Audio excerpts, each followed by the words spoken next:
Hello guys, welcome back to my YouTube channel. तो guys, इस episode की शुरुआत में हम देखते हैं कि हिमांशु ने संध्या को बांध लिया था और बांधने के बाद संध्या को बहुत दर्द होता है।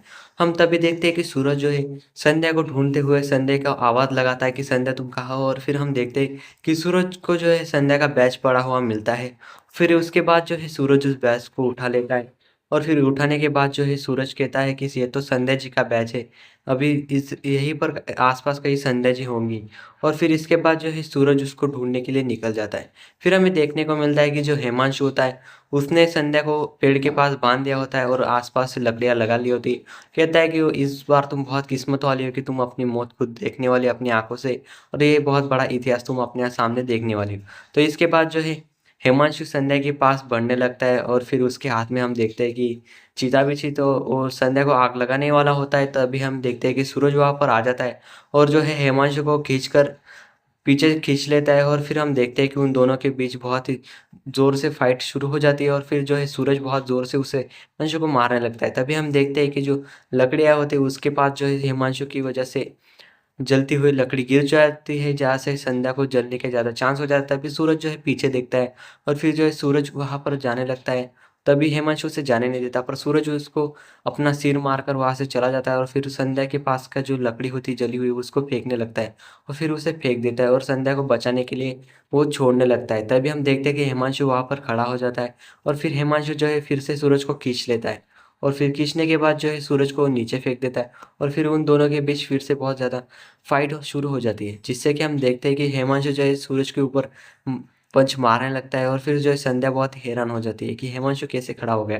फिर हम देखते हैं कि सूरज फिर से हिमांशु को नीचे गिरा देता है और फिर मारने लगता है। तभी हम देखते हैं कि हिमांशु ने फिर से सूरज को नीचे गिरा दिया था और पत्थर देखने लगता है और पत्थर को उठाकर सूरज के सिर में मारने लगता है। तभी हम देखते हैं कि पीछे से जो संध्या है वो हिमांशु के सिर में जो है पत्थर मतलब लकड़ी मार देती है, जिससे कि हिमांशु को बहुत दर्द होने लगता है। तभी सूरज पीछे देखता है तो देखता है कि संध्या उसके पीछे खड़ी थी और संध्या के हाथ में लकड़ी थी। तो सूरज समझ जाता है कि हिमांशु को संध्या ने मारा होगा और फिर हम देखते हैं कि हिमांशु को बहुत दर्द हो रहा होता है और हिमांशु वहीं पर खत्म हो जाता है। फिर हम देखते हैं कि जो संध्या नीचे गिरने लगती है बेहोश होकर। तभी हम देखते हैं कि भावों का सीन दिखाया जाता है, जहाँ पर जो है मीनाक्षी पूछती कि भावो आप इतनी रात को कहाँ जा रही हो?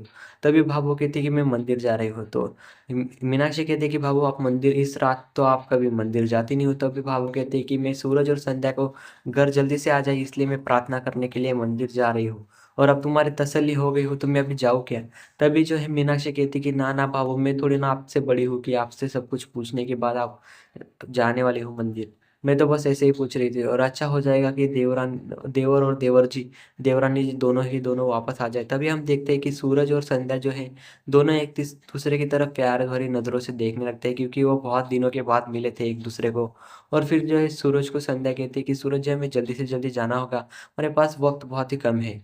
तभी सूरज संध्या नीचे गिरने लगती, तभी सूरज संध्या का हाथ थाम लेता है और सूरज संध्या को अपने कंधे पर बिठाने लगता है। तभी ये बहुत ही रोमांटिक सीन होता है। फिर हम देखते हैं कि सूरज और संध्या जो है उस बॉम्ब डिफ्यूज़ करने के लिए जाने लगते हैं। तभी हम देखते हैं कि संध्या कहती है कि सूरज जी मैंने उस अलार्म को देखा है। और फिर वो संध्या जो है गलत पासवर्ड डालती है, जिससे कि जो आतंकवादी होते हैं बाहर आते हैं। तभी सूरज एक आतंकवादी तो पकड़ लेता है, उसे मारने लगता है। तभी हम देखते हैं कि दूसरा आतंकवादी सूरज के ऊपर गन तानने लगता है, पर तभी संध्या उसे मारती है और फिर सूरज उसको पकड़ लेता है।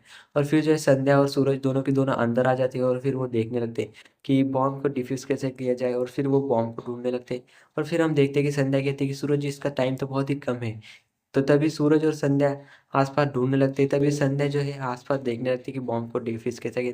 तो गाइस, इसका नेक्स्ट एपिसोड में हम देखेंगे कि संध्या कैसे बॉम्ब को डिफ्यूज़ करती है और सूरज और संध्या कैसे घर बचकर जा सकते हैं। तो तब तक आप बने रहिए वीडियो के लिए और डोंट फॉरगेट टू सब्सक्राइब।